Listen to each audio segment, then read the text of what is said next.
Hey, it's Gary Carisco from RebootAuthentic.com.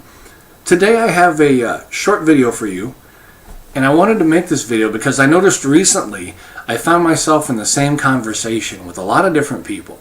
And this conversation has always started with the very same question. It's a question that's relevant to anyone who creates content, and it's something we all kind of get hung up on every once in a while. And that question is, what should I write?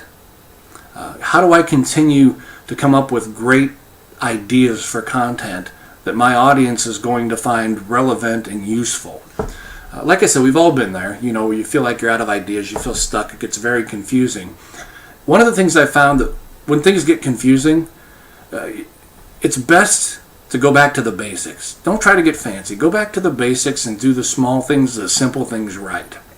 So the first thing we do to make it simple is to understand how people get information nowadays. When we want to find an answer or to fix a problem, we don't really go to the yellow pages anymore like we did back in the day, right? The yellow pages are not a big part of our life. We may still call an expert, but that's not our first stop either.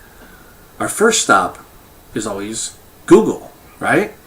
And when we go to Google, what do we type in? If you're like me, you've never typed into Google, everything's fine.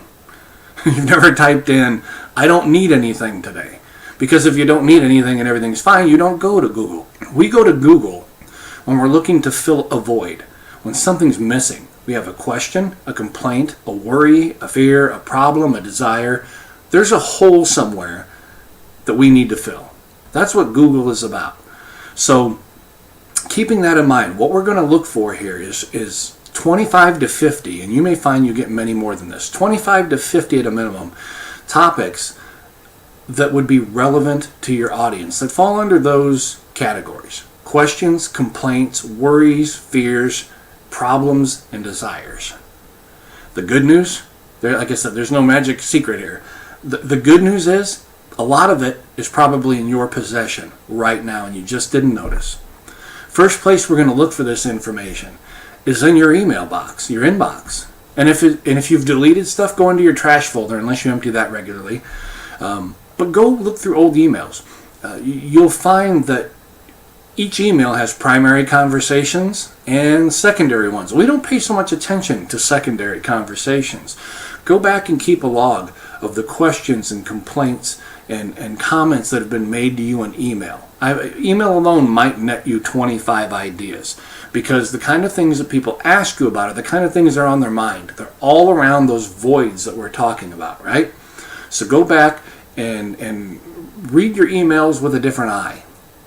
The second place you're going to go look is your comments section on your blog. And again, it's the same story. We have these casual conversations. We may answer a specific question, and we gloss over details that might be secondary questions, or even statements that hint toward a problem in a certain area. Again, go back and reread those comments critically. Then you can go to the comments section of blogs in your niche or in your market who are relevant to your audience and get more ideas there. So those are the easy places, and those are the places that you have direct access to. Now, after you do those passive ways, because that's just rereading old things, there are some more active ways that you can go about getting information on what would be relevant to your audience as well. Participate in forums within your market or niche. Better yet, use your Aweber or MailChimp to send out a note asking people, hey, what's on your mind? What do you want to hear about? What kind of problems are you having? What are you stuck on today?